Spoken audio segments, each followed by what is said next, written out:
One of the other knots that I utilize a lot, and I actually tie all of my flies on this way now from a principal knot, and that is the non-slip mono loop. You'll also hear this loop referred to as Lefty's loop on occasion.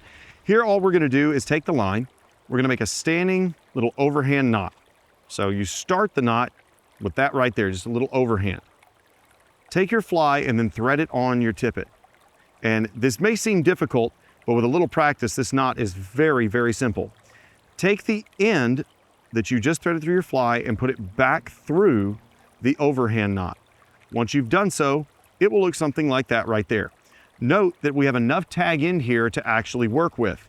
You'll then just simply twist the fly till you get 4 or 5 turns, somewhere in there.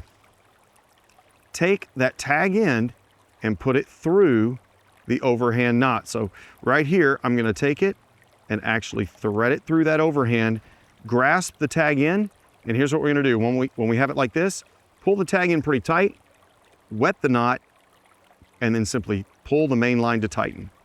Once you've done so, check that, and you'll want to actually trim this tag in. Pull the tag in just to secure tightness, but don't really cinch it with the tag in. You wanna cinch it with the main line. It's basically a clinch knot that is tied right there as a standing loop. And so that is the non-slip mono loop.